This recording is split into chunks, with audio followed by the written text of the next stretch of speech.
ಹುಣಸೂರಿನಲ್ಲಿ 10 ಕೋಟಿ ಚಿನ್ನ ದೋಚಿದ್ದವರು ಬಿಹಾರದಲ್ಲಿ ಸೆರೆ ಸಿಕ್ಕಿರೋದು. ಬಿಹಾರ ಖಾಕಿ ಜೊತೆ ಕರ್ನಾಟಕ ಪೊಲೀಸರು ಬೇಟೆ, ಗನ್ ತೋರಿಸಿ ಅಂಗಡಿ ಲೂಟಿ ಮಾಡಿದಂತ ಗ್ಯಾಂಗ್. ಈ ಪ್ರಕರಣ ಸಾಕಷ್ಟು ಭಯಕ್ಕೆ ಕಾರಣವಾಗಿತ್ತು, ಆತಂಕಕ್ಕೆ ಕಾರಣವಾಗಿತ್ತು. ಯಾಕಂದ್ರೆ ಹಾಡಹಗಲೇ ಒಂದು ಚಿನ್ನದ ಅಂಗಡಿಗೆ ನುಗ್ಗಿ ಗನ್ನನ್ನು ತೋರಿಸಿ ಹೆದರಿಸಿ ಬೆದರಿಸಿ ಅಲ್ಲಿದ್ದಂಥ ಬಂಗಾರವನ್ನೆಲ್ಲ ದೋಚಿ ಎಸ್ಕೇಪ್ ಆಗಿದ್ರು. ಇದು ಸಾಕಷ್ಟು ರೀತಿಯಾದಂಥ ಭಯಕ್ಕೆ ಕಾರಣ ಆಗಿತ್ತು. ಹಾಗಿದ್ರೆ ಚಿನ್ನದ ಅಂಗಡಿಯವ್ರು ಏನಪ್ಪ ಮಾಡೋದು? ಮೊದಲೆಲ್ಲ ರಾತ್ರಿ ಕಳ್ತನ ಅಂತ ಹೇಳ್ತಾ ಇದ್ರು, ಬೀಗ ಹೊಡೆದು ಕಳ್ತನ ಮಾಡ್ತಾ ಇದ್ರು, ಒಂದು ಭಯ ಇತ್ತು. ಬಟ್ ಈಗ ಹಂಗೆ ಆಗ್ತಾ ಇಲ್ಲ. ಹಾಡಹಗಲೇ ಮಠ ಮಧ್ಯಾಹ್ನ ಬೆಳಗ್ಗೆನೆ ಗನ್ ಹಿಡ್ಕೊಂಡೆ ಬಂಗಾರದ ಅಂಗಡಿಯೊಳಗೆ ನುಗ್ಗಿ ಹೆದರಿಸಿ ಬೆದರಿಸಿ ಹೊಡೆದು ಬಡಿದು ದೋಚ್ಕೊಂಡು ಹೋಗ್ತಾ ಇದ್ದಾರೆ ಅಂತ.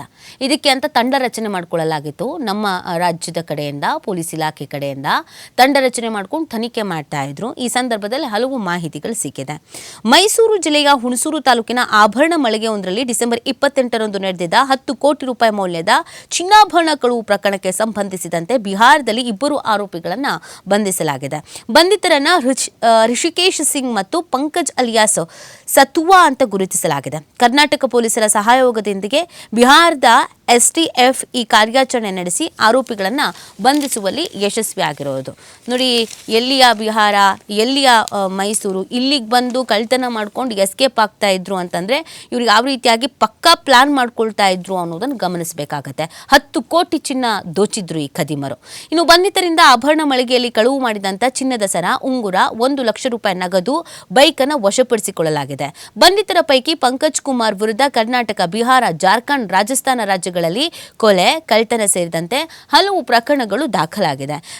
ಹಾಗೆಯೇ ಋಷಿಕೇಶ್ ವಿರುದ್ಧವೂ ಕೂಡ ಬಿಹಾರದಲ್ಲಿ 4 ಕ್ರಿಮಿನಲ್ ಪ್ರಕರಣಗಳು ದಾಖಲಾಗಿದೆ ಅಂತ ಪೊಲೀಸರು ಈ ಸಂದರ್ಭದಲ್ಲಿ ಮಾಹಿತಿ ಹಂಚಿಕೊಂಡಿದ್ದಾರೆ.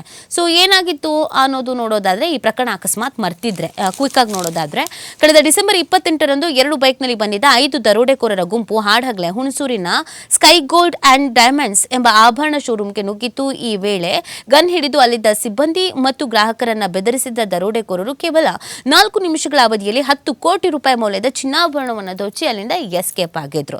ಸೊ ಏನೇನು ಕಳುವು ಮಾಡಿದ್ರು ಅಂತ ನೋಡೋದಾದ್ರೆ, 150 ನೆಕ್ಲೇಸ್, 70 ಉಂಗುರ, 64 ಬಳೆ, 65 ಚೈನು, 19 ಕರಿಮಣಿ ಸರ, 13 ವಜ್ರದ ಉಂಗುರ, 17 ಕಿವಿಯೋಲೆ, 12 ಲಾಕೆಟ್, 12 ಕಾಲ್ ಚೈನು, 8 ಬ್ರೇಸ್ಲೆಟ್, ಇದೆಲ್ಲವನ್ನ ಕಳುವು ಮಾಡಿದ್ರು. ಸುಮಾರು ಒಂದು 10 ಕೋಟಿ ಚಿನ್ನವನ್ನ ದೋಚ್ಕೊಂಡು ಹೋಗಿದ್ರು. ಈಗ ಬಂಗಾರದ ರೇಟ್ ಹೆಂಗಾಗಿದೆ ಅಂತ ಗೊತ್ತಲ್ಲ. ಜನಸಾಮಾನ್ಯರು ಬಂಗಾರವನ್ನ ಕೊಂಡ್ಕೊಳ್ಳೋದು ಹೋಗ್ಲಿ, ಅದ್ರ ಬಗ್ಗೆ ಯೋಚನೆ ಮಾಡೋದಕ್ಕೂ ಭಯ. ಅಯ್ಯೋಯ್ಯೋ ಬಂಗಾರನ ಎಷ್ಟು ರೇಟ್ ಆಗೋಯ್ತು ಅಂತ. ಯಾರಾದರೂ ಈಗ ಹೆಣ್ಮಕ್ಳಿಗೆ ಮದುವೆ ಮಾಡ್ತಾ ಇದ್ದಾರೆ ಅಂದರೆ ಅಂಥ ಪೋಷಕರು ಎದೆಯಲ್ಲಿ ಢವಢವ, ಅಯ್ಯೋ ಹೆಂಗಪ್ಪ ಮಗ್ಳಿಗೆ ಮದುವೆ ಮಾಡೋದು, ತಾಳಿ ಸರ ಆದರೂ ಕೊಡಬೇಕಲ್ಲ ಅಂತ. ಇವ್ರು ನೋಡಿದ್ರೆ 10 ಕೋಟಿ ಚಿನ್ನನ್ನು ದೋಚು ಪರಾರಿಯಾಗಿದ್ರು. ಅದು ಎಲ್ಲಿಗೆ? ಬಿಹಾರಕ್ಕೆ. ಫೈನಲಿ ಹಿಡಿದಿದ್ದಾರೆ. ಸೊ ಇದಕ್ಕೆ ಸಂಬಂಧಪಟ್ಟಂತೆ ತನಿಖೆ ನಡೀತಾ ಇದೆ. ಮತ್ತು ಈ ಕಳ್ಳರು, ಈ ಖದೀಮರು ಇದೊಂದೇ ಪ್ರಕರಣದಲ್ಲಿ ಭಾಗಿಯಾಗಿದ್ದಲ್ಲ, ಇವ್ರ ಮೇಲೆ ಅನೇಕ ಪ್ರಕರಣಗಳಿದೆ ಅನ್ನೋದು ಕೂಡ ಗೊತ್ತಾಗಿದೆ.